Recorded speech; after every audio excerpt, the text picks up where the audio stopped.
My home in Atassaskasseton never seemed too large until I was faced with leaving it.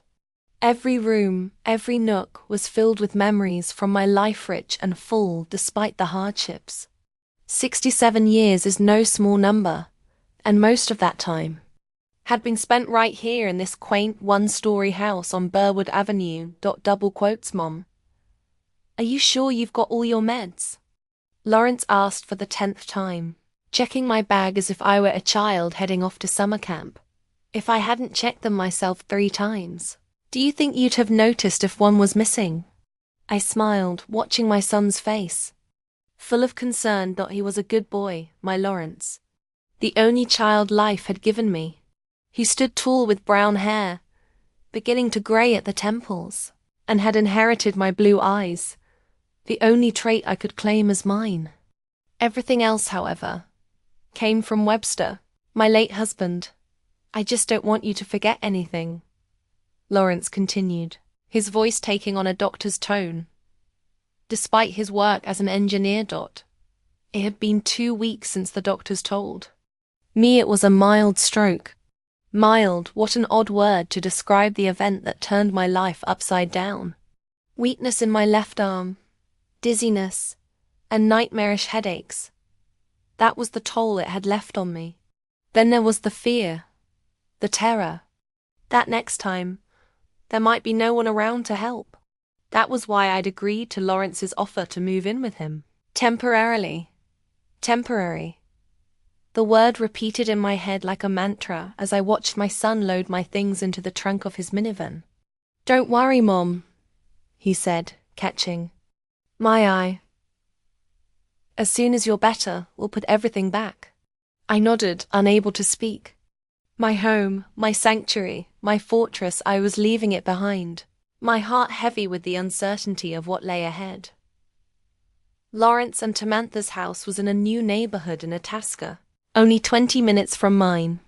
It stood tall, a 2-story house with a neat lawn and freshly painted fence, looking like something straight out of Country Life magazine. They bought it 5 years ago, right after the birth of their 2nd child. Grandma's here. Flora's joyful shout rang out as we pulled into the driveway. My 10-year-old granddaughter ran to the porch, waving her arms. Behind her, Timothy, my 7-year-old grandson, followed, slower but equally as excited. Their enthusiasm was a balm to my soul. Children, how they could heal any pain. Flora immediately began talking about school while Timothy boasted about his new constructor. Set. Grandma, come inside. Tamantha's voice called from the doorway. She stood there, arms crossed over her chest, an expression that could have been welcoming if not for the tension in her lips. Tamantha Kreisel had been my sister-in-law for 12 years, a slender blonde with sharp features and piercing brown eyes. She always had the air of someone who knew exactly what she wanted, and wouldn't stop until she got it. When Lawrence first brought her to meet me in Webster, I had felt a chill. She was polite, smiling when appropriate, but her gaze made me wary. Lawrence, though, was in love, and who was I to get in the way? Hello, Tamantha, I said, trying to muster a warm smile. Thank you for taking me in. Don't be silly, Eunice, she replied, pressing her lips together. Your family. Of course, we couldn't leave you alone after. Well, after what happened? The pause before the last part of her sentence was almost imperceptible, but I noticed it. It was the sigh she tried to hide, like I was more of an inconvenience to bear than someone they wanted around. Come on, Mom. I'll show you your room, Lawrence said, taking my bag and heading inside. They turned their guest room into a bedroom for me, small but cozy, with a window looking out on the garden. Lawrence explained that it was on the 1st floor, so I wouldn't have to climb stairs. Tamantha and I are upstairs. The kids, too, but you know how they are. I hope they won't bother you. The kids never bother me, I assured him, sitting on the bed, feeling strangely detached from everything around me. Lawrence, I said softly, are you sure this is a good idea? Maybe I should go home. I could hire a nurse. Don't even think about it, he replied firmly. It's too expensive. And besides, what kind of nurse can replace family? You're staying here until you're fully recovered. I didn't argue. Part of me was too tired, and part of me realized he was right. I needed help, even though admitting it felt like a loss of independence. Dinner that night was typical. The kids talked non-stop. Lawrence shared details about work, and I smiled and nodded, trying to fit in. Tamantha was polite, but quiet. She served a casserole that was far too salty. But I ate without complaint. Years of experience had taught me some battles weren't worth fighting. Later that night, I struggled to sleep. The unfamiliar bed, the new sounds, the weight of the future all kept me awake. I thought about how life had changed in recent years. Since Webster passed 7 years ago, everything had been divided into before and after. 40 years of marriage doesn't just mark time, it creates a universe built by 2 people. When he was gone, I was left in a void that nothing could fill. The first year I simply existed. Then slowly I learned to live again alone, but with memories to warm me.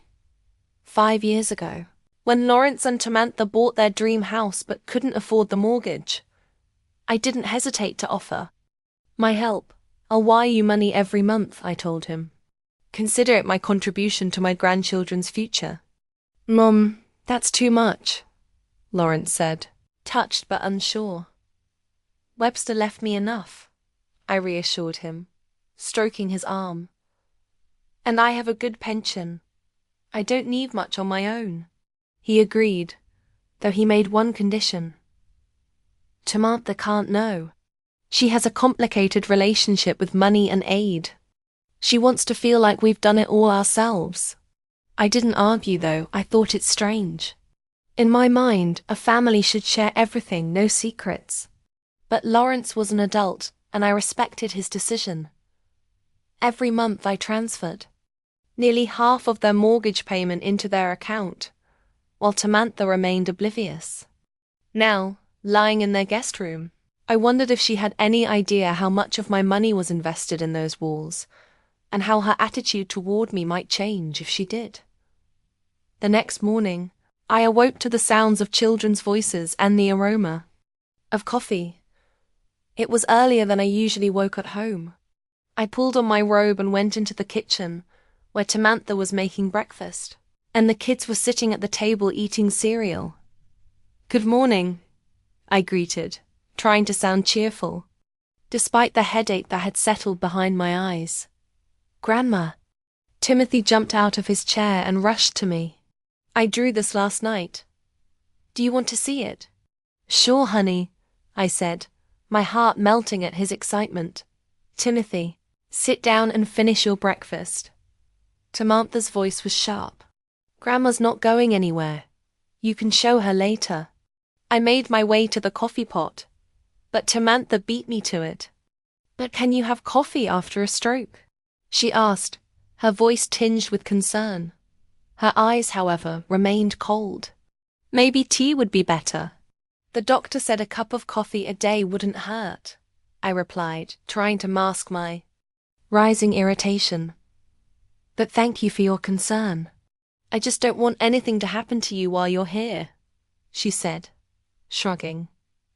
Lawrence would never forgive himself. There it was. The unspoken message that I was a guest, temporary presence in their lives, and I'd better not cause any trouble. The days passed quietly. Lawrence left early and returned late. The kids were in school or busy with activities. I spent most of my time alone with Tamantha, who worked from home. I tried to be helpful cooking, cleaning, but every time I did something, Tamantha found a way to let me know it wasn't done right. We fold the towels differently on Eunice, she'd say, moving the laundry I'd just folded. Timothy doesn't eat eggplant. I'll have to make him something else. Each comment was a tiny needle, poking at my skin, small but painful. One evening, after the kids were asleep and Lawrence hadn't yet come home, Samantha suddenly asked, "Have you thought about when you're going back home?" I looked up. "From my book. The doctor said it'll take about 3 months to fully recover," I said cautiously. "But if my being here is causing problems—" No, of course not," she quickly interjected. "I was just wondering. I'm sure you miss your home." "I do," I admitted. "But being here means I get to see my grandchildren every day. It makes up for the inconvenience." Samantha smiled slightly, though the smile didn't reach her eyes. "Yeah, the kids adore you," she said, but there was a coldness in her tone. "That sometimes you spoil them too much. Especially Flora.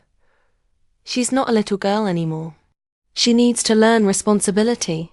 Isn't that what grandmothers do? Spoil their grandchildren?" I replied, trying to lighten the mood, the conversation to a joke. "Grandmothers are there for many things." Samantha stood up. "But the main thing is not to stop parents from raising their children as they see fit." With those words, she left the room, leaving me feeling like I'd been reprimanded. At that moment, for the first time, I seriously wondered how much more I could take in that house, where my every word and action was criticized. But then I remembered the money I was paying into Lawrence's account every month. The fact that without my help, they'd be in a much tighter spot. And the fact that Samantha didn't even realize it. There was something bitterly ironic about the fact that a woman, who was so eager to show her independence and wealth, was in fact largely dependent on someone she considered a burden. Maybe one day she'd have to learn the truth, I thought as I closed the book. But I didn't know how soon that would happen or what the consequences would be. 3 months in someone else's house can seem like an eternity, especially when you're made to feel like you're not wanted. In that time, I had almost fully recovered from my stroke. My left arm no longer went numb as often. Dizziness became a rare visitor and my headaches receded. But with each step toward physical recovery, the emotional tension between Samantha and me grew. It started with little things, those little everyday frictions that seem insignificant at first.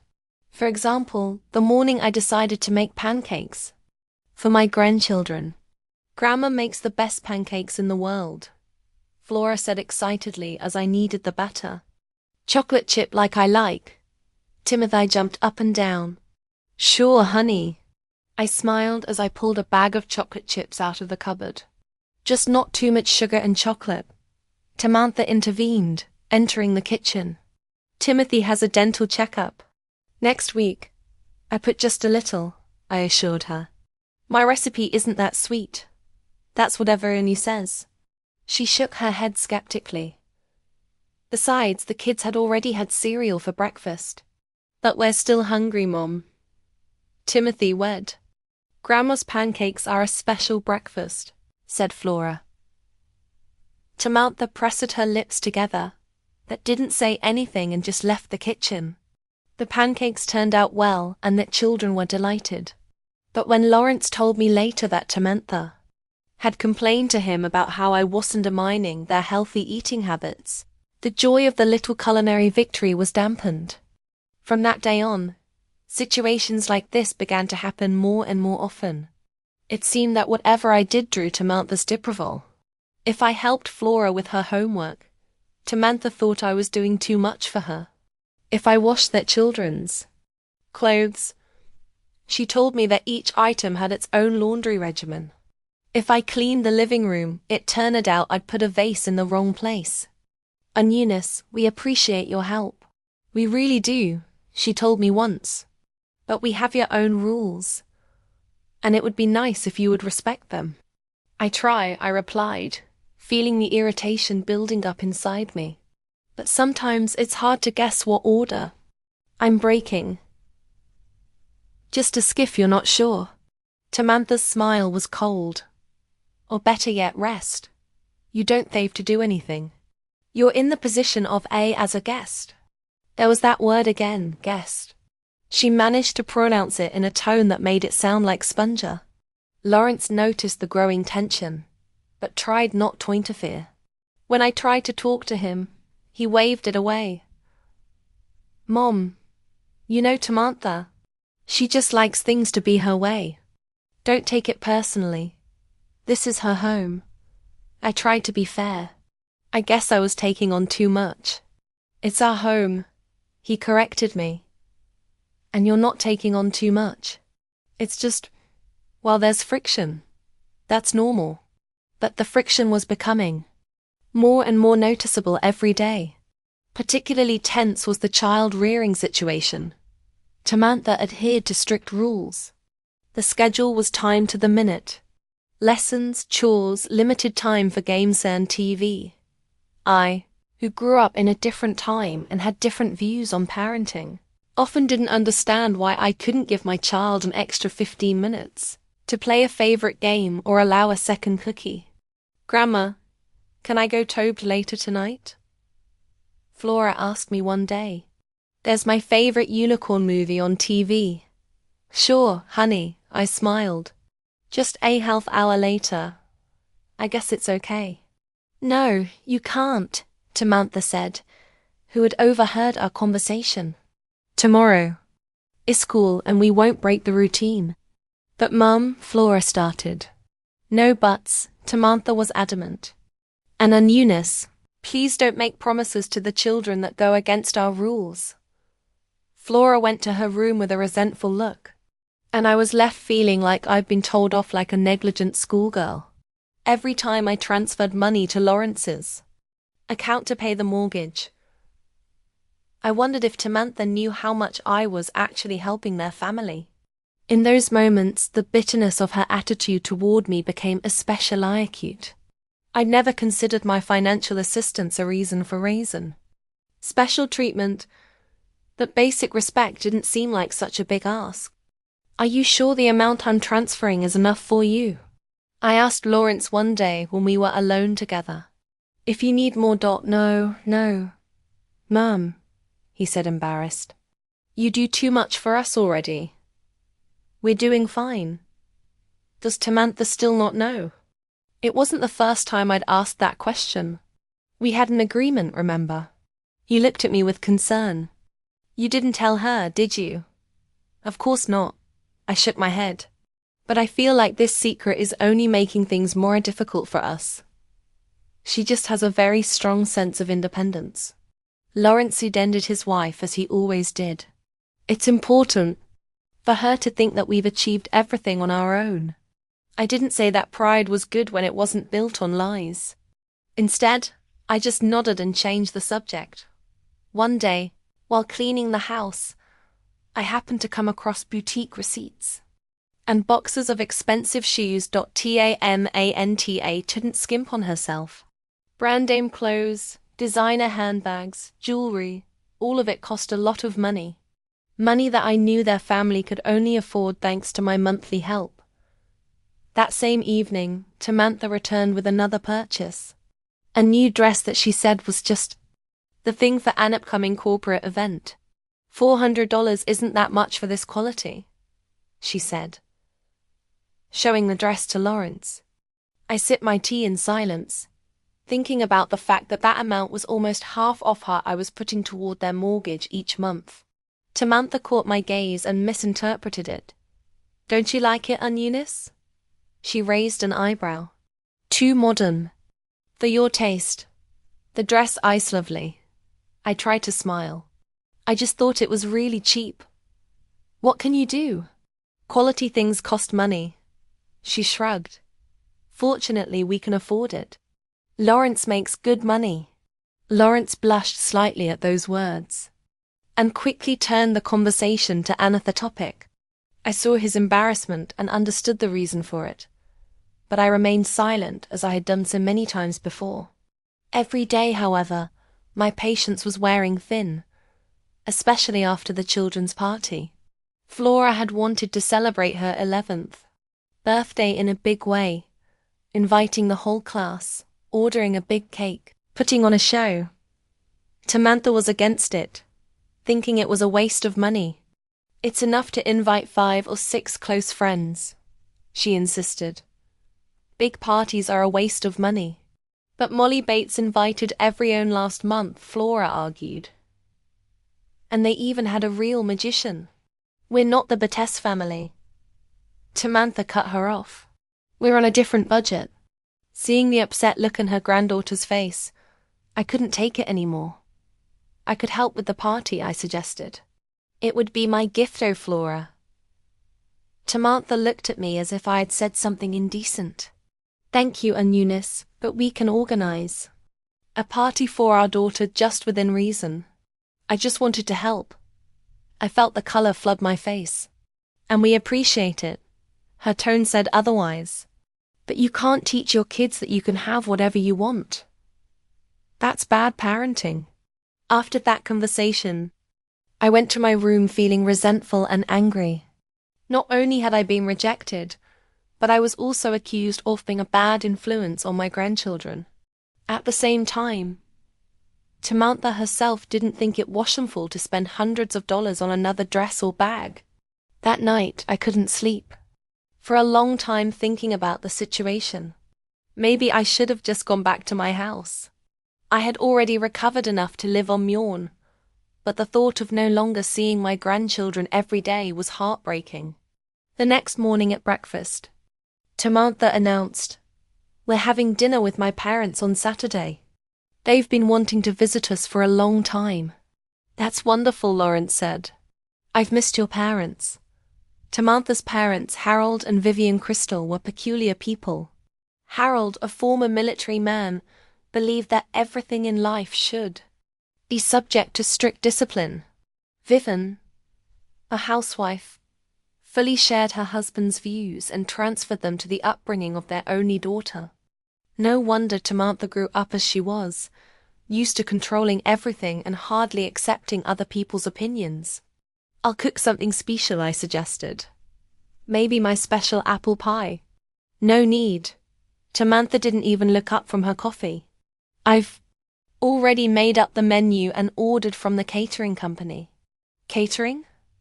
I was surprised. "But it's expensive and I could earn Eunice." She finally looked at me. "I understand that you want to help, but this is my family, my home, and my dinner. I want everything to be perfect. My house." Those words hit the hardest. Sure, legally the house belonged to her and Lawrence, but she should have known how much of my money was invested in it. On the day of the dinner with Samantha's parents, I purposely stayed away, helping only where I was asked. Flora and Timothy were dressed in their best clothes, their hair carefully combed. Samantha was running around the house, checking every detail, every little thing. The catering was delivered on time. Gourmet meals that looked like they were from the cover of a cooking magazine. Harold and Vivian arrived at 6 sharp as scheduled. The meeting was formal. Handshakes, discreet smiles. Their children hugged their grandparents, receiving a pat on the shoulders in return. "And Eunice, you look good," Vivian remarked, giving me an appraising look. "Samantha said you had some health problems." "Yes, a small stroke. I try to sound casual, but I'm fine now." "How long do you plan to stay here?" Harold asked bluntly. "Dad," Samantha gave him a warning look. "What's the big deal?" He shrugged his shoulders. "A simple question. And Eunice must be thinking about it herself." "I do think about coming home," I admitted. "The doctors say I've already recovered well enough." "That's good." Vivian smiled. "My own apartment. My own freedom. What could be better?" At dinner, the conversation revolved mostly around Lawrence's job, the kids' studies, and Harold and Vivian's latest trip to Florida. I ate in silence, only interjecting when I was spoken to directly. "Your house is beautiful," Vivian said, looking around. "The living room. You and Samantha are so lucky to be able to afford a place like this at your age." "Thank you, Mother," Samantha said with a glow. "We've worked hard to get here. It's all our own work, Harold added proudly. Young people often rely on their parents for help nowadays, but you've achieved everything on your own. I almost choked on my wine. Lawrence avoided my gaze, concentrating on his plate. Actually, I started, but Tamantha quickly interrupted me. Did Mom tell you that you're going on a cruise next summer? Tell me more. The evening continued, and with each passing minute, I could feel the resentment building inside me. Not only because of the lease about financial independence, but also because of the way Tamantha was presenting me to her parents as a temporary inconvenience they were putting up with out of charity. After dinner, as Harold and Vivian were about to leave, another unpleasant incident occurred. Timothy accidentally knocked over a vase of flowers that was on the coffee table. Water and flowers spilled over the light-colored carpet. Tamantha exclaimed in horror. What have you done? I didn't mean to. The boy backed away fearfully. It's okay. It tried to lighten the mood. We'll clean it up. That carpet cost $1,000. Tamantha was furious. It could be ruined. It's just water and flowers. I tried to calm her down. Not ink or red wine. You don't understand. She turned sharply toward me. Some things can't just be replaced. Timothy, seeing his mother's reaction, began to cry. I hugged him, telling him that everything would be okay. This only seemed to make Tamantha angrier. Don't indulge him. She literally pulled her son out of my arms. He needs to understand the consequences of his actions. He's a child and it was an accident. I felt a wave of defensive anger rising in me. That's no excuse for negligence. She cut me off. Harold and Vivian watched the scene with undisguised interest. Lawrence, as always, tried to smooth things over. Let's all calm down. I'm sure the carpet can be saved. He went to the kitchen for rags while Tamantha continued to reprimand the crying Timothy. I stood by feeling completely helpless and unwanted. Later, when Tamantha's parents left and the kids were sent to bed, I stayed in the kitchen helping with the dishes. Tamantha was still annoyed about the carpet incident. Don't you think you overreacted? I asked cautiously. Don't you think you interfere too much in the way I raise my children? Shepherd. I just think children should be supported, not punished for accidents. It tried to say calmly. What do you know about modern parenting? She crossed her arms over her chest. Your methods are 30 years out of date. Some principles don't become obsolete. I felt my voice shake. Love and understanding will always be more important than strictness and punishment. That's why Lawrence grew up so soft, she said, and then bit hurting, realizing she'd gone too far. There was a heavy silence. I slowly set down the plate I was holding and turned to leave. Eunice, wait. Tamantha tried to correct the situation. That's not what I meant. That's exactly what I meant. I stopped in the doorway. And you know what? You have no idea how much effort and love I put into raising Lawrence. Just like you have no idea how much of my money has been invested in this house. You're so proud to host your parents in. With those words I walked out, leaving her in stunned silence. That night I made a decision. It was time to go home back to my own space where no one would tell me what to do or how to behave. I was healthy enough to live on my own and money. Well, maybe it was time to reconsider that issue as well. 3 months of living together turned into an ordeal for all of us. After our late-night conversation, Tamantha carefully avoided being alone with me.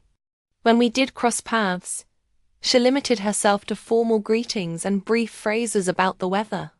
I responded in the same way, seeing no point in feigned courtesy. Lawrence noticed the change in the atmosphere of the house, but as usual, he preferred not to interfere. Instead, he began to stay late at work more often, returning when the children were asleep, and I was secluded in my room. One morning, about a week after the incident, Tamantha announced at breakfast. We're having a big dinner on Saturday. I've invited my parents, Christine and her husband, and Brenda and James. Kristen was Tamantha's younger sister, and Brenda was her best friend from high school. Wonderful, Lawrence said with an enthusiasm that seemed fake to me. What's the occasion? I just thought it had been a while since we'd gotten together. She shrugged, avoiding my gaze. Plus, I wanted to show you how we'd redecorated the living room. Tamantha had recently ordered a new couch and a couple of chairs. Items that I knew cost a lot of money. Another expense that wasn't directly paid for out of my pocket. Is there anything I can do to help? I asked, feeling like I had to show at least a minimum of courtesy. Don't worry. Her tone was cool. I'll organize everything myself. Whatever you say. I returned to my toast, feeling mixed feelings of relief and resentment. The night before dinner, I'd wondered if I should be there at all. Should I cite a headache and stay in my room? The temptation was great, but I decided that avoiding the situation was not an option. After all, I was a member of this family too, even though Tamantha tried her best to make it clear otherwise. On the day of dinner, the house became an until. Tamantha ran from the kitchen to the living room, arranging flowers, adjusting napkins, making sure everything was perfect. She'd ordered food from a restaurant, some of the best in Artascosa, she said. I saw the bill casually left on the kitchen table, an amount with 3 zeros that made me shake my head. A month ago, Lawrence had complained about an unexpected expense and asked for a small increase in my monthly mortgage payment. I'd agreed without further question. Now you understood where those unexpected expenses were going. Kids, be extra careful. Today, Tamantha instructed Flora and Timothy as she helped them get dressed. No running around or yelling, "Don't understand." Yes, Mother? They answered in unison, looking unusually quiet in their holiday clothes. I tried to look appropriate for the occasion, too. Wearing my best dress, a navy blue one with a small brooch Webster had given Metha my 30th wedding anniversary. Tamantha's parents arrived first at 6 sharp. Harold, taut and formal as ever, shook Lawrence's hand and nodded discreetly at me. Vivian, in an impeccably tailored ivory suit, kissed her daughter and son-in-law and just smiled at me, not hiding her appraising gaze. Eunice, are you still here? She asked with feigned surprise. I thought you'd come home by now. Not yet. I tried to keep my voice neutral, but soon. Oh, come on. Tamantha interjected with fake warmth. Mom can stay with us as long as he wants. We're happy to help. Lawrence gave me an apologetic glance, but didn't say anything. The children thankfully diffused the situation by rushing over to hug their grandparents. Christine and her husband Alan were next, a young couple who had recently celebrated their first wedding anniversary. Kristen was a younger copy of Tamantha, only with softer facial features and personality. Alan, a quiet and somewhat shy man, worked for an IT company and, according to Lawrence, was smart as hell, but totally unsuited to small talk. Auntie Eunice. Christine was genuinely excited to see me. How nice to have you here. How's your health? Much better, thank you. I smiled at her. Christine always treated me with warmth, which made her sister clearly displeased. Brenda and James Hilltop were the last to arrive. Brenda was the kind of friend everyone secretly disliked but kept inviting. Out of habit. Loud with a high-pitched laugh and a habit of interrupting. James, her husband, on the other hand, was so quiet that sometimes it seemed as if he were not in the room at all. Dinner was served in the dining room, decorated with candles and flowers. The dishes from the restaurant looked like works of art. Tamantha played the role of the impeccable hostess, smiling, keeping the conversation going, making sure the guests' glasses were not empty. The conversation at the table flowed easily, jumping from one topic to another. I was mostly silent, joining conversation only when I was addressed directly. Even then, Samantha found a way to take the initiative, as if she feared I might say the wrong thing. "How's your job, Alan?" Lawrence asked, turning to Christine's husband. Still at that startup. "Yes, things are going well." Alan nodded. "We've attracted new investments. We're expanding." "God, it must be exhausting. All these computers and numbers," Brenda interrupted. "My James sits in front of a screen all the time, too. I tell him, if it weren't for me, you'd forget what the real world looks like. Some people like working with numbers." I remarked. My late husband Webster was an accountant and genuinely enjoyed his profession. "Yes, but that was a different time, wasn't it?" Samantha smiled with a slight condescension. "Things were simpler. There wasn't so much competition, so much stress. Our newness has been living with us for a few months now," she said, turning to Brenda and ignoring my comment. "After her, well, health problems. Oh, how nice of you to take in your mother-in-law." Brenda looked at me with that special expression of sympathy that people usually save for the sick.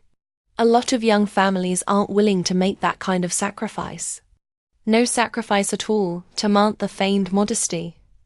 "It's our duty." And yet Brenda persisted.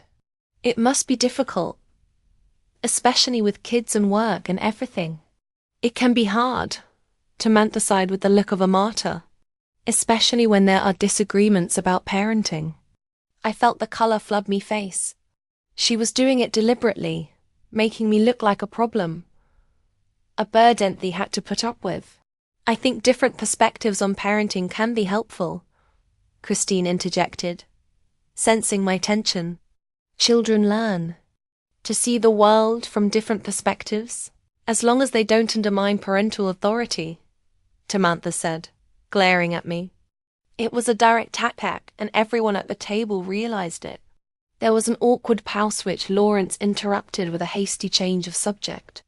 When dessert was served, a dainty raspberry tart, Timothy, who was sitting next to James, reached for his portion and accidentally elbowed a glass of orange juice. The glass tipped over and the brightly colored liquid spilled over the white tablecloth, threatening to splash onto Brenda's dress. "Ouch!" Timothy recoiled in horror. "Timothy!" Samantha jumped up from her seat. "How many times have I told you to be more careful?" "I didn't mean to." The boy was ready to cry. "It was an accident. It's okay." James rushed to his aid. "It happens to everyone, not to those who know how to behave." Samantha cut him off, looking around for napkins. I was starting to get up to help when something happened. That turned the whole evening and, as it turned out, our lives upside down. Samantha grabbed a kitchen rag that was on the serving table and literally threw it across the table at me. "Wipe the floor, maid," she said with undisguised contempt. "Since you live in our house, you must be of some use to us." There was a deafening silence in the room. The rag fell into me lap, leaving a wet stain on my dress. I felt everyone's eyes on me, shocked, embarrassed, some with ill-concealed curiosity. Time seemed to stop. My whole life with this woman flashed through my mind.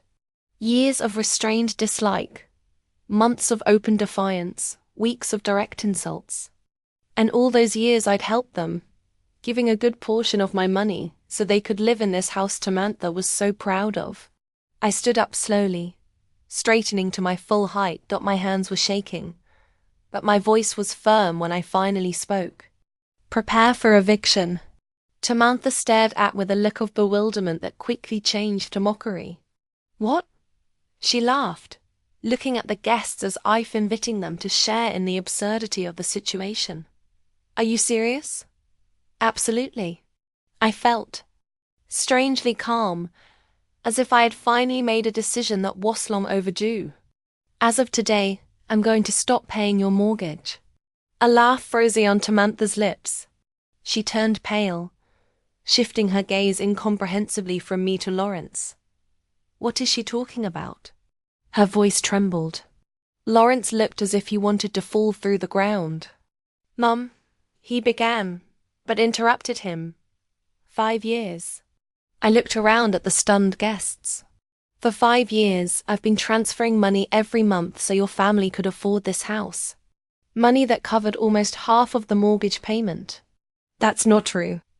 Samantha tried to keep a straight face, but fear flashed in her eyes. "Lawrence, tell her it's not true." My son sat with his head down, unable to look at his wife or me. "Lawrence." Samantha's voice became hysterical. "I've been meaning to tell you," he mumbled at last. "I just couldn't find the right moment." "You knew?" She was screaming now. "All this time you knew and let me think we were doing it on our own. You were always so proud of our independence." I looked completely miserable. "I was afraid you'd take it as a humiliation. So instead of being thanked for my help, I got the role of a servant in your house," I said calmly but firmly. "Well, that's over with. I'm going back to my place tomorrow. And you can start thinking about how you're going to pay the mortgage on your own." There was silence around the table. Everyone present seemed petrified, watching the drama unfold. Samantha stood with her mouth open, unable to utter a single word, her face gradually turning the color of a ripe beet. Lawrence sat with his head down, his shoulders slumped under the weight of the secret he'd uncovered. "I beg your pardon," I said with dignity. "I think I've had enough family dinners for one night." I headed out of the dining room, feeling dozens of eyes on me. In the hallway, I heard Brenda whisper loudly, "Oh my God, what a twist," followed by Samantha's loud sob. In my room, I began to methodically pack my things. The decision was instantaneous. I wouldn't spend one extra night in this house. Enough humiliation. Enough pretending. It was time to go back to my own home where no one would throw rags at me and call me a maid. I hadn't had time to pack half of my things when the door opened abruptly. Samantha stood on threshold, disheveled, mascara smeared and eyes blazing. "How could you?" she hissed as she entered the room. "How could you humiliate me like that in front of everyone?" "Humiliate you?" It turned to her, feeling the anger boiling up inside me again. "What about when you threw a rag at me and called me a servant? Wasn't that humiliation? It was just a stupid joke." She flailed her arms. "I didn't want you to take it seriously." "A joke?" I raised an eyebrow. No one at the table was laughing, Samantha. Even your parents looked shocked. "You don't understand." She shifted to a more pleading tone. "I was on edge about the spilled juice, the expensive tablecloth. It was an accident." There was nothing accidental about it. I continued to put things away. "You showed me how you really felt about me, and I showed you mine." At that moment, Lawrence came into the room. He looked lost, looking from his wife to his mother and back again. "The guest shave gone," he said quietly. "Mother, please, let's discuss this calmly." "There's nothing to discuss." I zipped up my bag. "My decision is made. I'm coming home and I won't help you with the mortgage anymore. But we won't be able to make the full payment." Samantha went from anger to panic. "Lawrence, tell her." "It's true, Mom." He looked embarrassed. "Without your help, it's going to be very hard for us. We may have to sell the house. You're adults." I looked at them both. "You'll find a way. Maybe Samantha will get a full-time job instead of hair remote projects, which are more fun than income." "How dare you?" She flared up again. "My projects have prospects. Maybe," I shrugged. "But before those prospects materialize into real money, you'll have to rethink your budget. You can start by giving up restaurant food for family dinners and designer clothes." Samantha looked like I'd slapped her. Lawrence cast a pleading look at me. "Mom, please. I know Samantha was wrong, but do you really want us to lose the house? Think of the children. Don't use your grandchildren as a tool of manipulation." I shook my head. They won't be left on the street. At worst, you'll have to move to a smaller apartment. It's not the end of the world. Eunice. Tamantha suddenly changed tactics, her voice softer. I was wrong. I'm sorry for what I said. I didn't mean it. I looked directly into her eyes and saw not remorse there, but fear.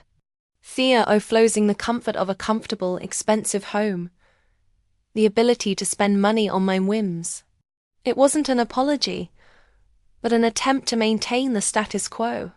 Tamantha, I said calmly, I didn't help you all these years to gain power or control. I did it out of love for my son and my grandchildren, but there is a limit to how much disrespect I am willing to tolerate. I will treat you with respect. She stepped forward. I swear it won't happen again. Words are worthless if they aren't followed by sincere feelings. I took the bag. Lawrence, can you take me home now? Or should I call a cab? My son looked utterly crushed, torn between loyalty to his wife and understanding my position. I'll drive you, he finally said. But please reconsider. I've already thought it over. I headed for the door. I had made my decision. Tamantha looked at me with a mixture of anger and despair, but she didn't try to convince me anymore. She knew she had lost. Saying goodbye to my grandchildren was the hardest part. They didn't understand why I was leaving so suddenly or why Mom and Dad looked so upset. It promised them that they would be able to come visit me and that we would call each other. But tears welled up in Flora's eyes and Timothy hugged me tightly, not wanting to let go. Their drive to my house was passed in heavy silence. Lawrence started to speak several times, but then stopped, unable to find the right words. It wasn't until we pulled up that he finally pulled himself together. Mom, I know I screwed up. I should have told Tamantha about your help from the beginning. And I should have stopped her when she started treating you badly.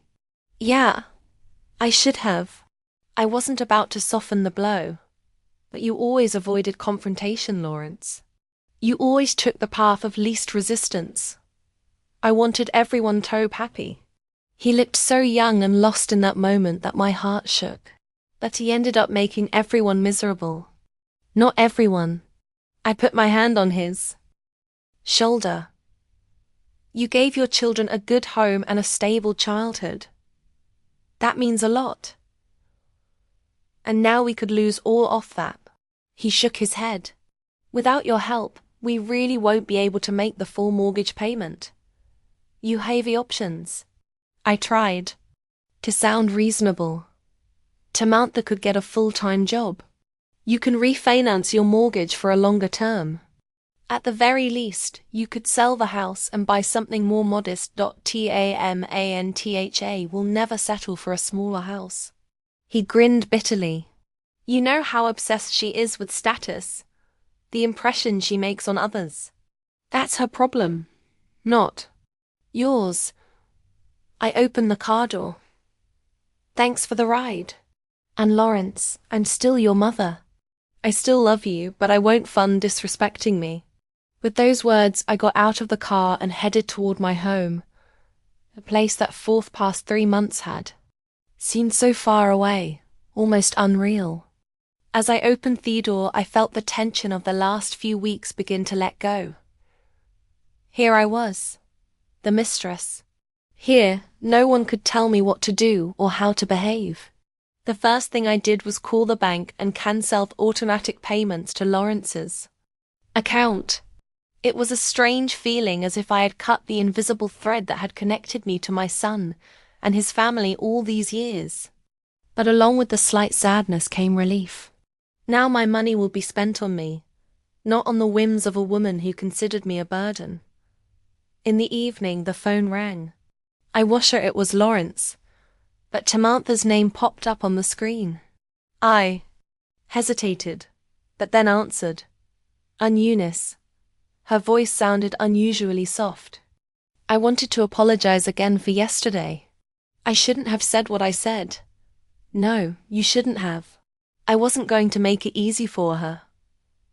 I understand that you're upset, she continued. And you have every right to be.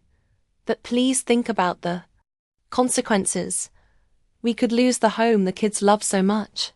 The kids will adapt, I said firmly. Kids in general are very adaptable. The main thing is for parents not to transmit their anxiety to them. Lawrence says we're going to have to tighten our belts in the next few months, she said, her voice a little pitiful.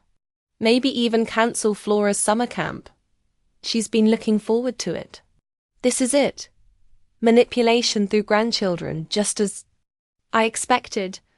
Samantha was predictable in her attempts at pity. I'm sure you'll find a way out, I tried to say calmly. Maybe you should sell some designer handbags. The last one you bought cost, if I'm not mistaken, $800. There was silence. Then Samantha said with noticeable irritation, I don't understand why you're punishing the kids for my mistake. It's not fair. I'm not punishing the kids, I objected. I just stopped sponsoring a family that didn't appreciate my help. There's a difference. What do you want me to do? She asked bluntly. For you to start helping us again. It's not about what you should do, Samantha. I sighed. It's about who you need to be. A person who genuinely respects others, not just pretending to because of money. I can change. Her voice sounded almost pleading. Just give me a chance. Maybe. I wasn't sure if I believed it myself. But not for money. If you really want to change, do it not for financial help, but for your family. For a healthy relationship between all of us. After that conversation, a week passed. Lawrence called every day talking about the kids, cautiously mentioning that he and Samantha were discussing options for solving their financial problems. He didn't ask for my help directly anymore, but in every conversation, I could sense with hope that I would change my mind. On Sunday, he brought the kids to visit me.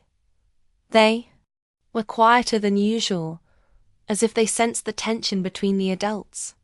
Flora asked when I was coming back to live with them, and I had to explain that I'll be living in my own house now, but they can always come visit me.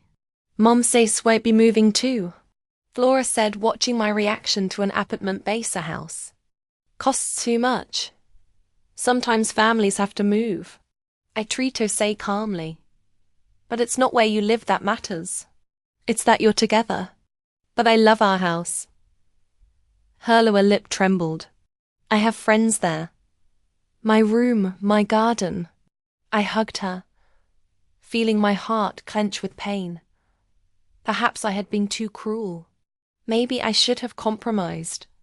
Cut back on their help gradually rather than cutting it all off at once. But then I remembered the rag thrown at me, the contemptuous maid, all the months of humiliation and disrespect. No, I had done the right thing. Sometimes it takes grit to change unhealthy relationship dynamics. When Lawrence was about to take the kids away, I took him aside and quietly said, I'm not changing my mind about regular payments, but if you're really in danger of losing your home, I can help with a down payment on an apartment. He looked at me with gratitude, which was quickly replaced by embarrassment. Thank you, Mum, but I think we need to learn to manage on our own. You were right. We've relied on your help for too long without really appreciating it. It was the first mature thing I'd heard him say in a long time. Perhaps this whole crisis had a positive side. My son was finally starting to grow up. The next day, Samantha showed up on my doorstep. She looked different without her usual flawless makeup, wearing plain clothes instead of designer outfits. May I come in? She asked, her voice lacking her usual self-assurance. I invited her into the living room and offered her tea. She sat down on the couch, nervously rubbing the strap of her bag. I got a job, she said without preamble, at a marketing agency, full-time 9 to 6. Congratulations. I was genuinely surprised. It's a good decision. Lawrence and I also decided to sell one of the cars, she continued. And I've put most of my designer stuff up for sale. Serious changes. I watched her carefully, trying to see where this conversation was going. "We're doing everything we can to keep the house." She finally looked up at me, not for herself, but for the kids. "It's going to be hard for them to move, to change schools, to lose friends." "I understand." I nodded. "And I respect your efforts, Eunice." She took a deep breath. "I didn't come here to ask for money. I came to tell you that you were right. I behaved terribly, not just that night, but all these months. I didn't appreciate your help because I didn't know about it. And I was jealous of your intimacy with Flora and Timothy. I felt like you were trying to take my place." That confession took me by surprise. I didn't expect such candor from Tamantha. "I never wanted to take your place," I said softly. "I just wanted to be a part of my grandchildren's lives." "I know that now," she nodded. "And you do regret my behavior, not because of the money, but because it was wrong, unworthy." There were tears in her eyes, and for the first time since I'd known her, I believed she was being sincere. "I appreciate your words," I said after a pause. "And your actions, they speak volumes. I'm not asking you to come back to us or to resume payments." She shook her head. "I just wanted you to know that I realize I was wrong, and I'm doing everything I can to change." When she left, I sat in silence for a long time, thinking about our conversation. Something had changed in Tamantha. Or maybe it was just the side of her personality that she used to hide behind a mask of self-assurance and snobbery. I wasn't going to resume financial aid right away. Some lessons had to be fully learned, and that took time. But maybe in the future, if Tamantha really changed, we could find a new form of relationship, one based on mutual respect rather than money and obligation. In the meantime, I've decided to focus on myself and my life. It was time to remember who Eunice Pembroke was beyond her roles as mother, mother-in-law, and grandmother. I still had many years ahead of me, and I intended to live them with dignity, and in my own terms. Returning to my own home was like a breath of fresh air after a long stay in a stuffy room.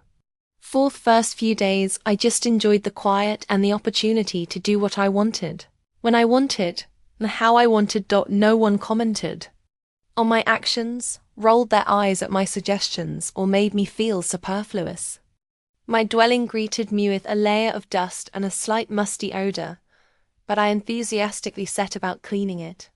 I opened all the windows, letting the spring breeze blow out the stale air, re-washed the curtains and linens, and wiped down every surface. The physical work helped keep my mind off what had happened, though the memory of Tamantha's expression when I denounced the end of my financial aid kept coming back to me. Had I been too cruel? That question haunted me, especially at night as I lay in my bedroom, listening to the silence of the house. Grandchildren didn't deserve Tosifer because of adult conflict. But didn't I deserve respect? Should I have continued to sponsor a family where I was treated like a burden? On the 4th day after I returned, the phone rang. It was Christine, Tamantha's younger sister, Aunt Eunice. Her voice sounded unsure. "Am I interrupting?" "Of course not, sweetheart." I was genuinely happy to hear from her. "How are you?" "Fine, thank you." She was quiet. "I'm calling to see how you're doing after the other night." "I'm fine," I assured her. Back in my house, enjoying the peace. "That dinner was a nightmare." Christine sighed. "I'm so sorry for what happened." "You don't have to apologize for your sister." I shook my head even though she couldn't see it. Everyone is responsible for their own actions. Yaukno. Her voice got quieter, like she was afraid someone was listening. Tamantha got a job at a marketing agency full-time. This news took me by surprise. Tamantha, who had prided herself for years on her creative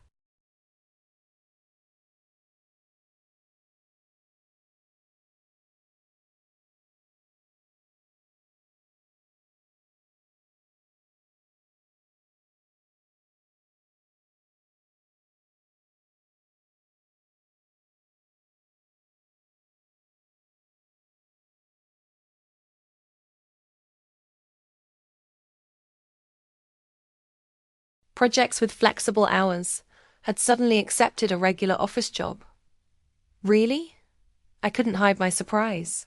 That's unexpected. She and Lawrence are trying to stay afloat, Christine continued. They'd sold one car. Samantha had a bunch of her designer stuff for sale. She's even talking about taking Timothy out of private school and transferring him to public school. I remained silent, digesting the information. So, they really were on the verge of financial ruin without my help. Part of me felt grimly satisfied that this was their salt of lies and showmanship. But another part was worried about the grandchildren, about their stability. How are the children? I asked. Are they all right? Flora's a little confused, Christine admitted. She doesn't understand why you left and why her parents are always arguing about money. Timothy seems to notice the change less, but he misses you too. I miss them too. I sighed. I hope Lawrence will bring them to visit me. He would, Christine assured me. He said he wanted to visit you this weekend. I sat in my chair for a long time. After I talked to Christine, looking out the window at my small garden, which was beginning to come back to life after the winter. So, Samantha had gotten a job. It was an unexpected turn, showing that she was willing to make a major change too. Maintain her lifestyle. But was she doing it sincerely or only out of financial necessity? And did it matter if the result was the same? She was finally beginning to take responsibility for her family's well-being. On Saturday, as Christine had promised, Lawrence arrived, alone without the children, which surprised me and disappointed me a little. They're Tamantha's parents, he explained, noticing my questioning look. I wanted to talk to you alone. We sat down in the living room. Lawrence looked tired with dark circles under his eyes and new wrinkles on his forehead. The events of the last few weeks had clearly taken their toll on him. How are you, Mother? He asked, taking the cup of tea from my hands. I'm fine, I smiled. I'm glad to be home. How are you? He took a deep breath as if gathering his strength. It's hard to be honest. Samantha and I barely talk except to booth kids and money. She's still mad at me for keeping your help from her all these years. She has a right to be angry. I pointed out you lied to her. I know. He rubbed his face with his hands. I screwed up. Big time with her. With you. With everything. I thought I was making things better for everyone, but in reality I just made it harder. Sometimes the truth is painful but necessary. I looked at my only son with love and sadness. You've always tried. To please everyone, Lawrence. Ever since you were a child. Do you remember how you tried to make up with your father and me after every quarrel? He smiled faintly. I do. I hated conflict. And you still do? I reached out and squeezed his hand. But sometimes they're necessary. For growth, for change. Christine said she called you. He changed the subject. Did she tell you about Samantha's job? Yes, I nodded. It's unexpected for me, too. He grinned. I'd never thought she'd take an office job with a fixed schedule, but there wasn't much of a choice. Without your help, we can barely make ends meet. I heard you sold your car. Yeah, my SUV. He shrugged. Now I take public transportation. It's kind of funny. I haven't taken a bus since I was a student. How's Samantha coping with all these changes? I couldn't help but ask. Lawrence was silent for a moment, searching for words. She's adapting. Sometimes she breaks down and cries or screams, but then she pulls herself together and continues to function. She's stronger than I thought. People are often stronger than we think, I said, especially when they have no choice. Mom. He looked up at me, his eyes wide with pain. I know I don't have the right to ask, but the kids really miss you. Can I bring them to visit? Without Samantha, of course. Of course you can. I felt my heart clench at the thought of my grandchildren. I miss them too. They can come as often as they want. Thank you. He visibly relaxed. Tamantha said she wouldn't mind. And she knows she's been horrible to you. Did she apologize? I asked her directly. In her own way, Lawrence answered evasively. She's not one to admit her mistakes easily. But the fact that she is willing to let the children go to you without her presence is something. We talked some more. About everyday things, Booth's work, about Flora and Timothy's school progress. Before leaving, Lawrence hugged me tighter than usual and whispered, "I love you, Mom. And I'm sorry I let all this happen." "I love AO too," I replied, tears welling up in my eyes. "And remember, no matter what happens between Tamantha and me, you're always my son." After he left, I decided it was time to stop dwelling on the past and start building a new life. I had been living my son's family interest for too long, forgetting my own. It was time to change that. The next day, I pulled out of my closet a folder of brochures and flyers that I had collected over the years, but had been putting off for later. A gardening course at the local community center, a book club at the library, a volunteer program at the nursing home. The opportunities were many. I just had to decide to take the first step. I started with gardening classes. I have always loved digging in the ground, growing flowers and vegetables, but I had never done it systematically with an understanding of the scientific side of the process. The first class was a revelation. I met a group of like-minded people, mostly women of my age, who shared not only gardening tips, but also stories from their lives. "I have 4 grandchildren," said Doris, an energetic woman with a short haircut and an infectious laugh. "And I adore them all, but I've learned to set boundaries. Tuesdays and Thursdays are my days when I only do what I want to do. And I've completely re-evaluated my life since my divorce," shared Margaret, a quiet woman with wise eyes. "It was scary at first, but then I realized that I was finally free to do what I wanted to do, not what others expected of me." Their stories resonated with my soul. I told them a little about myself, omitting the most painful details, but mentioning that I had recently decided to live more independently, less interfering in the affairs of my adult children. Good for you. Doris nodded approvingly. Too many women of our generation are redissolving into their children's families, forgetting to take care of themselves. After class, we went to Asmore Cafe nearby, and for the first time in a long time I felt part of a community where I was valued for who I was, not for my role as mother or grandmother. 2 weeks later, Lawrence brought the children. Flora and Timothy literally flew into the house, hugging so tightly, as if they were afraid I would disappear. "Grandma, I missed you so much." Flora clung to me. "Why did it take you so long to come?" "I needed some time to myself, sweetheart." I stroked her hair. "But now you can come visit whenever you want." "I can. Timothy's ice home. Can I stay the night, please?" I looked at Lawrence, who nodded with a smile. "If Grandma doesn't mind, you can stay for the weekend." Those were 2 of the happiest days I'd had in a long time. We baked cookies, played board games. I read to them before bed, just like old times. Flora helped me in their garden, showing an unexpected interest in plants. And Timothy was delighted with my old construction set preserved from Lawrence's childhood days. When Lawrence came to pick up the kids on Sunday evening, they begged to stay more.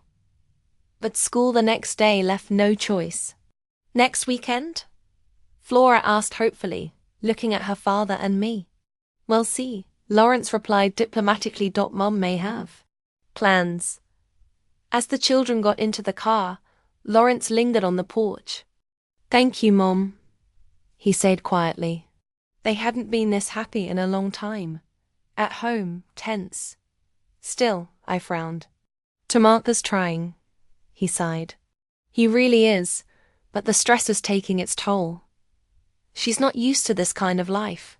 Working 9 to 6, cutting back on everything, denying herself the pleasure she used to enjoy. But you're managing the payments. That was the question that bothered me the most. So far, he nodded barely, but we're getting by. If nothing changes, we'll be able to stay afloat. Good. I was relieved. And Lawrence, I'm proud of you. You took responsibility. Didn't take the easy way out. He smiled embarrassedly, reminding me of the boy he'd once been. Better late than never, right? After they left, I returned to the house feeling a strange mixture of happiness and sadness. Happy about the time spent with my grandchildren, and sad that that time was limited. But perhaps it was the right thing to do. I will always love them and support them. But me life no longer has to revolve only around them. The following months brought a new routine and new discoveries. I became an active member of the gardening club. Signed up for a watercolor painting class I'd been dreaming of for years, but had been putting off, and started volunteering at the local library twice a week. My life was filled with new people, interests, and impressions. The kids came every weekend, sometimes staying overnight. It helped Flora with her homework, taught Timothy simple cooking skills, and we worked together in the garden. These moments were precious, and I enjoyed every one of them. But without the guilt when they left, and I went back to my cause. One day, about 3 months after I returned home, an unexpected phone call came. It was Tamantha. Eunice? Her voice sounded unsure. I was wondering if I could pick up the kids today. Lawrence is late at work, and I unexpectedly ran out of a meeting early. Of course, I was surprised by the call, but I didn't show it. They'll be happy to see you. When she arrived, I noticed a change. She looked simpler without excessive makeup and expensive accessories, wearing ordinary jeans and a sweater. But the main difference was in her eyes. They seemed softer, less arrogant. The kids are in the garden. I pointed to the back door, helping me with the new beds. She nodded and hesitated for a moment, as if she wanted to say something, but didn't dare. Is everything all right? I asked. Yeah, it's just... She took a deep breath. I wanted to say that you were right about everything. I didn't appreciate what I had. Didn't realize how much you did for us. It took a financial crisis and the prospect of losing my home for me to realize how privileged my life had been. I remained silent, not knowing how to respond to this unexpected admission. I'm not apologizing, she continued. I don't expect you to help us again. I just wanted you to know that I realized the mistakes. I am grateful that you let the kids come to see you. They love you very much. I love them too, I said simply. It's not their fault. She nodded and headed out into the garden. I watched through the window as Flora and Timothy rushed towards her as she hugged them, laughing at something Timothy was showing her. They looked like a normal, happy family. And for the first time in a long time, I felt no bitterness looking at them. In the evening after they left, I sat on the veranda watching the sunset and reflecting on the vicissitudes of life. Who would have thought that a humiliating incident with a rag would lead to such a fundamental change in our family dynamic? Tamantha got a job, learned to live more modestly. Lawrence finally started acting like a grown man. And I found freedom and a new life full of possibilities. I didn't regret my decision to end my financial aid. It was a necessary step. Painful, but healing in the long run. Sometimes people need to fall to learn how to get back up on their own. My phone vibrated. A message from Doris inviting me to dinner tomorrow night with a group from the gardening club. Margaret will bake her famous apple pie. She wrote enthusiastically. I smiled and replied in agreement. Tomorrow will be a new day with new joys and worries, and I would meet it with an open heart, ready for whatever it would bring. My life continued, full of new discoveries and opportunities. I was no longer just a mother, mother-in-law, or grandmother. I was Eunice Pembroke, a woman who at 67 had finally learned to put herself first without feeling guilty about it.